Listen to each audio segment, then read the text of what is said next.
আমি মরিনি, আমাকে খুন করা হয়েছে। ইন্দোরের ব্যক্তির মধুচন্দ্রিমা পরিণত হলো খুনের রহস্যে। পরিবার সিবিআই তদন্তের দাবি জানিয়েছে। নবদম্পতি রাজা ও সোনাম রঘুবংশীর আনন্দময় মধুচন্দ্রিমা এক মর্মান্তিক রহস্যে পরিণত হয়েছে, যা জাতিকে হতবাক করেছে এবং সেন্ট্রাল ব্যুরো অফ ইনভেস্টিগেশন অর্থাৎ সিবিআই তদন্তের দাবি তুলেছে। ইন্দোর থেকে শিলংয়ে 22 মে ভ্রমণ করার পর এই দম্পতি ঠিক একদিন পরেই মনোরম চেরাপুঞ্জির কাছে ওসারা পাহাড়ের কাছে নিখোঁজ হয়ে যান। 2 সপ্তাহেরও বেশি সময় পর রাজার পচনশীল দেহ উদ্ধার করা হয়েছে এবং পুলিশ নিশ্চিত করেছে যে তাকে নৃশংসভাবে হত্যা করা হয়েছে।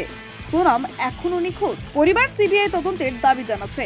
ইন্দোরের রঘুবংশী বাড়ির বাইরে দম্পতির ছবি সম্মিলিত একটি বিশাল পোস্টার জনসাধারণের ব্যাপক মনোসংযোগ আকর্ষণ করছে। বার্তাটিতে লেখা আছে, রাজার আত্মা কেন্দ্রীয় সরকার ও রাজ্য সরকারের কাছে আবেদন জানাচ্ছে, আমি মরিনি, আমাকে খুন করা হয়েছে, সিবিআই তদন্ত করুন। এই মর্মান্তিক বার্তাটি প্রাথমিকভাবে একটি মর্মান্তিক দুর্ঘটনা বলে মনে হলেও এতে একটি হাড়হিম করা মোড়যোগ রয়েছে। তাদের হঠাৎ নিখোঁজ হওয়ায় শঙ্কিত হয়ে দম্পতির আত্মীয়রা বারবার তাদের সাথে যোগাযোগের চেষ্টা করেন। যখন প্রচেষ্টা ব্যর্থ হয় তখন পরিবারের কিছু সদস্য তাদের খুঁজে বের করার মরিয়া প্রচেষ্টায় শিলং যায়। তাদের অনুসন্ধান ব্যর্থ প্রমাণিত হয়, যার ফলে তারা ইন্দোরে ফিরে আসে এবং স্থানীয় কর্তৃপক্ষের কাছে সাহায্যের জন্য যোগাযোগ করেন। শীঘ্রই পুলিশ দম্পতির ভাড়া করা স্কুটারটি সন্দেহজনক পরিস্থিতিতে পরিত্যক্ত অবস্থায় খুঁজে পায়। এই আবিষ্কার দম্পতির সুরক্ষার জন্য উদ্বেগ বাড়িয়ে তোলে।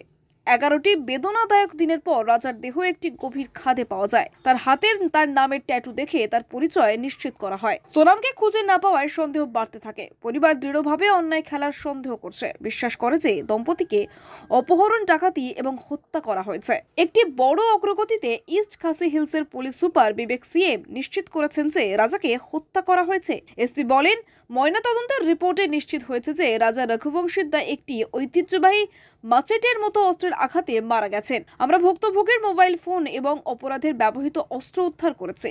এটি স্পষ্টতই একটি খুনের ঘটনা, এতে কোনো সন্দেহ নেই। তদন্তের নেতৃত্বে দেওয়ার জন্য একটি বিশেষ তদন্ত দল গঠন করা হয়েছে। রাজার ভাই বিপুল রঘুবংশী পরিবারের উদ্বেগ এবং ন্যায় বিচারের দাবি তুলে ধরেছেন। তিনি বলেন, আমরা এই মামলার সিবিআই তদন্তের দাবি জানাচ্ছি। রাজার দেহ তার স্কুটার পার্ক করার জায়গা থেকে প্রায় 25 কিলোমিটার দূরে পাওয়া গেছে। আমরা দৃঢ়ভাবে সন্দেহ করছি যে তাকে অপহরণ করে ওই সাউডাং জলপ্রপাতে নিয়ে যাওয়া হয়েছিল। তিনি আরো বলেন, আমার ভাই এবং তার স্ত্রীর আত্মহত্যা করা সম্ভব নয়। আমরা বিশ্বাস করি এটি অপহরণ এবং ডাকাতি এবং হত্যার ঘটনা। জনগণের ক্ষোভ বাড়ছে এবং আরো প্রশ্ন উঠছে। শোকাহত পরিবার একটি পুঙ্খানুপুঙ্খ এবং নিরপেক্ষ তদন্তের জন্য তাদের লড়াই চালিয়ে যাচ্ছে। তাদের বাড়ির বাইরে পোস্টারটি একটি স্পষ্ট অনুস্মারক হিসেবে দাঁড়িয়ে আছে যে ন্যায় বিচার আপাতত অধরায় রয়ে গেছে। আপনি দেখছিলেন কলকাতা দর্পণ।